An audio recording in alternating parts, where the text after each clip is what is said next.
So I guess the question revolves around, can creativity be taught? 100%, because we are all born creative. We all are born with the skill of being creative. And truth be told, as I showed you in that experiment, we've just been educated out of creativity, and we've been taught non-creative behavior. So really what we need to do is just to reignite this muscle. And this muscle is actually this prefrontal dorsal cortex here that sits here. And what's happened, it's shrunk, because it's the one muscle that is not worked. It's the fear muscle. It's that going into the unknown that we don't like to go. And because we don't like to go into the unknown, it shrinks. And that is brought on, through our system of schooling, where we are judged, where we are criticized, where we fear rejection and failure. And I posted in a post the other day is that the word failure should actually be taken out of our vocabulary. It is the cause of much unhappiness and demotivation and low self-esteem in people. Because creativity, failure should be replaced by the word, you know what? It didn't work out this time. Maybe next time I can do it better. I can be more creative. I can do things better. That's all it is. And as I said, I actually learned through a podcast that the word failure actually stemmed from bankruptcy. Stemmed from the 1900s and was actually used for bankruptcy of banks in the 1900s. So it was a word or a term given to, as I said, the failure of banks. And that's what they called it. And then why it has been transferred to human beings, I do not know. But the sooner we remove that word failure, so much will happen in terms of our creativity. And in terms of creativity, so you see, I've got a workout calendar here in exactly the same way as you will want to work out. If you want a six-pack stomach for your beach body, you're going to have to get a diet plan. You're going to have to get a workout plan, exercise routine plan. The same is creativity. You're not going to wake up one day and say, I'm a creative human being. Something happened in the middle of the night, and all of a sudden, as you are not going to get a six-pack stomach overnight. And if anyone knows how to, please do let all the rest of us know. Sorry, Lana, there's just a brilliant comment which I think I would like to share from Vicky in the chat on removing failure. She says the acronym FAIL can be an acronym as first attempt in learning. I think that's brilliant. I thought I would like to share. That's it. 100%, and that's what we actually should we should apply, and that's why I'm, as I said, on this path or on this mission to say, let's reframe the word failure, or let's remove failure and just rename it and give it a new term. So sorry, as I go out of the chat, and it goes. So just to remind you, when did we have the highest level of creativity? Is when we were 5 at 98%. So really, it's not so difficult to reignite your creativity. All we really need to do is to find the attributes that we had when we were 5-year-old that we don't have now. And this is how my methodology of reigniting creativity was born. I've studied and looked at attributes that children have when they are this age that we don't possess anymore. And how do we bring those back into our daily practice and into our daily lives? So we begin the DCOM methodology. And this is our reigniting methodology of our creativity. And each of those acronyms stand for a particular method of working on our creativity muscle. So to begin, the D stands, just before we begin, this is where we are happy in the known. We are all happy, we go across life, we go into the known, we know how to play in that known. What we don't know is how to play in the unknown. And that's where it's scary. And that's where we perceive it as, I'm too scared to enter that for many reasons. And we stay in the known. But as we go through the DCOM methodology, we are now starting to enter what we call the unknown. So the D stands for, as I mentioned, divergent thinking, which is exactly what you were practicing earlier on with the spoon and the umbrella.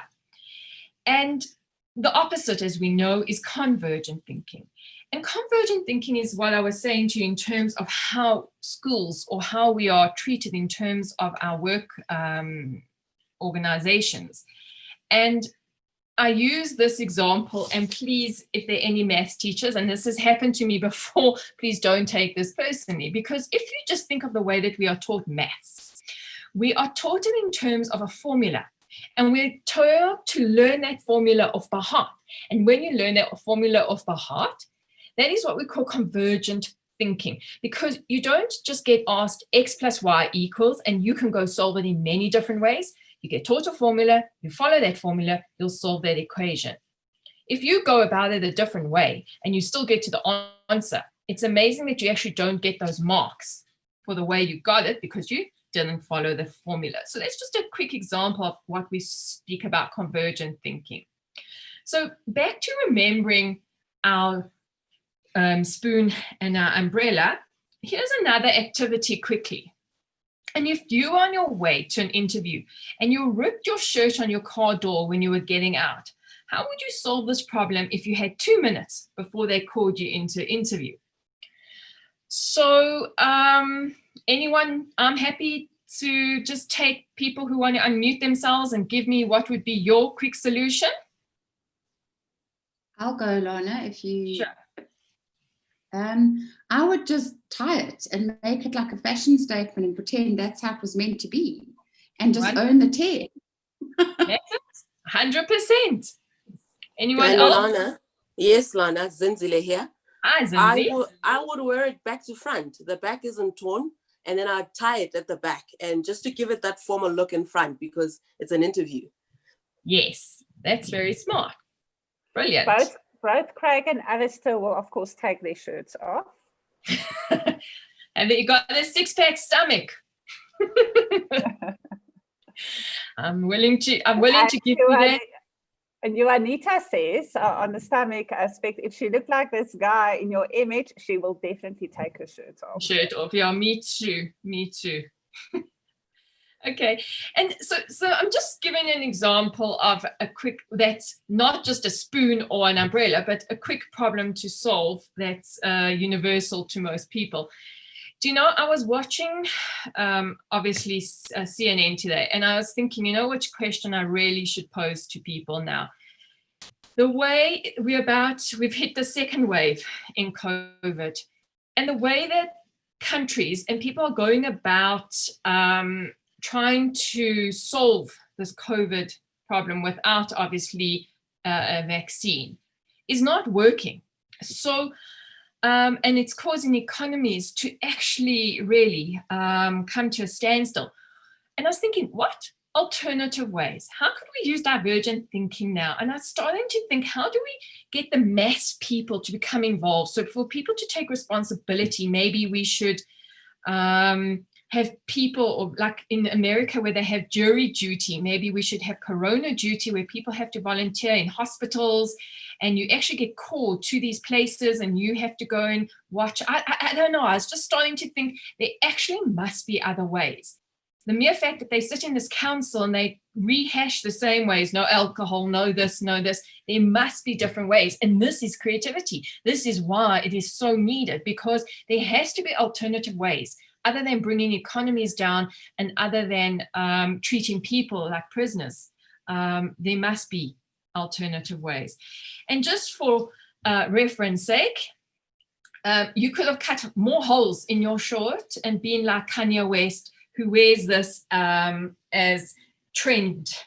Okay, I don't think I could carry that well as Kanye West could, but I'm sure if Beyonce started wearing it and Kim Kardashian and so we'd all be able to then wear it as such.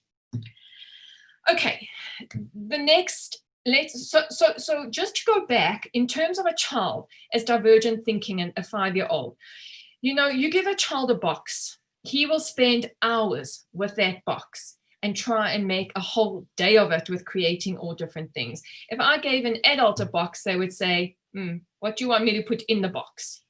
You know, that's where our divergent thinking is limited to. The next one is the question, what does a child say when they are young? And we all know that if we've had children or been children ourselves, and it's why. Why do I have to go to bed? Why do I have to brush my teeth? Why do I? And they enter the school system and they say, why did this happen? Why did they? And the teacher eventually says to them, put your hand down. It's a silly question. And we start to develop this way of not asking why anymore. And that has been one of our reasons, or one of the reasons for our decline in creativity. So the C in the DCOM stands for curiosity and challenging assumptions. The truth is we have stopped being curious and we have stopped challenging assumptions. We are accepting things the way they are, and very few companies, people are actually asking the question why. So I've just got 2 examples. Normally in my workshops, I've got lots and lots, but let's just look at 2. Why do we have to work 8 hours a day? Who one day woke up and said, let's work 8 hours a day, 5 days a week? Who? Why? Why do we have contracts at work that says we work 8 hours? And the truth be told is, it actually started in the first industrial revolution when machinery came on to being, and they were starting to use electricity and machines to create products. And what happened is it was so expensive to restart and start the electricity of these big machines that they just ran the machines 24/7. So what did that mean? They needed people to work 24 hours. So what they did is they divided the workday into three shifts of 8 hours. So you had people who worked for 8 hours, and then the next shift and the next shift. And then this is where the 8-hour day was born. And that was the first industrial revolution. We are now on the 4th industrial revolution, and we so-called still working 8 hours a day. It's crazy. And this is why those companies, those people are starting to question why. Just look what's happened with COVID now, is that all of a sudden we are changing our hours. We're becoming more flexible. Some of us are working 4, 6, some are working 14, some are working differently, and we are still productive. And we know that for a fact, that if I'm given 4 hours to work, or I'm giving 8 hours, sometimes I will deliver the same thing.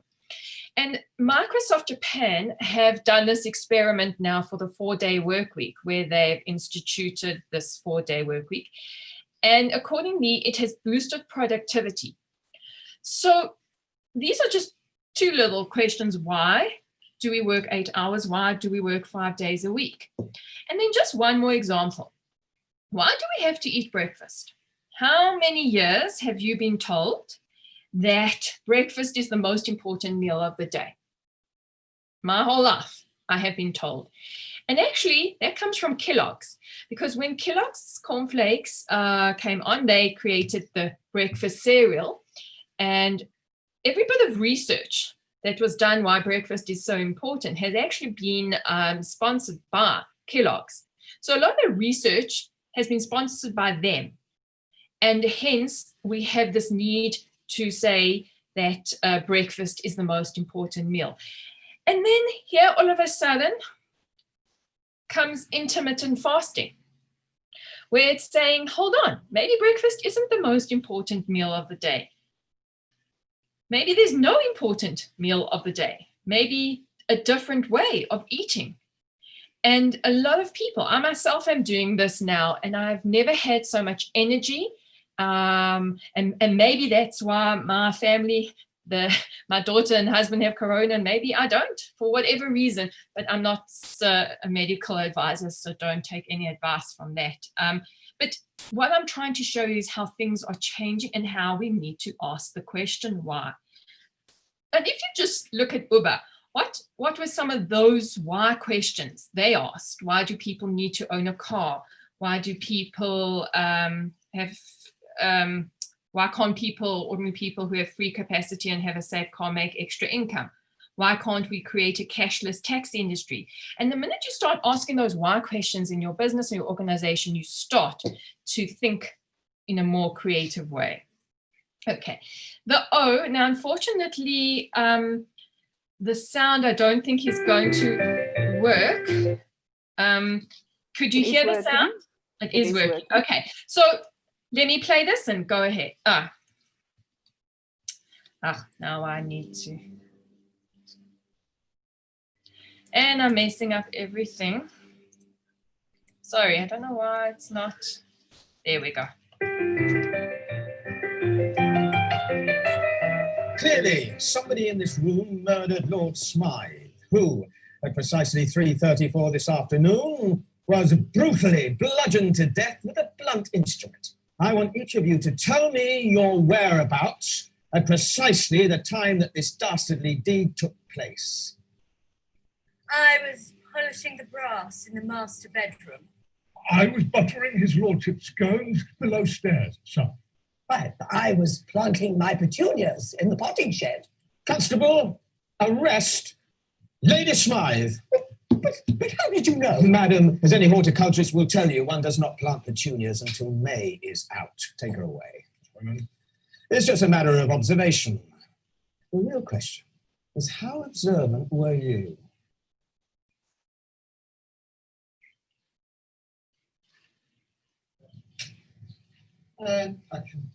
Clearly, somebody in this room murdered Lord Smythe, who, at precisely 3:34 this afternoon, was brutally bludgeoned to death with a blunt instrument. I want each of you to tell me your whereabouts at precisely the time that this dastardly deed took place. I was polishing the brass in the master bedroom. I was buttering his lordship's scones below stairs, sir. I was planting my petunias in the potting shed. Constable, arrest Lady Smythe. So, so going into that, I'm just wondering how many you saw. So if you want to put it in the chat, how many changes did you see? Because I know when I saw it for the first time, I don't know if I saw any. And this is the problem. And this, again, if we look at the attribute of a 5-year-old, they are much more observant than we are. They see things. I'm often driving in the car, and even my 15-year-old son will say, "Mom, did you see that Lamborghini go past with this?" And I'm like saying to him, "What car?" You know, I didn't even see a car go past. We are so self-absorbed. We have become boxed so badly that we're not actually seeing what's going on. And if you're trying to solve something creatively, it's very important that you understand what is going on around you. And I know I cheated this because some of you might have seen me going forward, but this is a lovely exercise if you're looking for the word hidden tiger. And as I said, unfortunately, it went forward. So most people don't actually see the word that's written there, hidden tiger. So it's just a matter of observation. And lastly, the M in the DCOM methodology stands for mashing up. Now, this is where the most exciting stuff happens, and this is where creativity really happens. And we know the saying by Steve Jobs that creativity is just about connecting things. And this is, as I mentioned to you earlier, when you saw that brain and you saw those boxes, and when I asked Lloyd the question around bird, what does a bird represent? You have to remove that box. So you have to go out of your boxes and connect. And this is what we call as mashing up or conceptual blending. And this is where the really exciting stuff happens. And this is where you can do a lot of practicing. So it's actually a practice started by the Japanese called Shindugu. And it was a manner of coming up with all different weird things and putting different products together to come up with a new product or service. Some of them are very interesting, especially this glue stick, which is actually now a butter stick. Earlier on, we did the divergent thinking. Look what else you could have done with the umbrellas. So just a few for our own practice.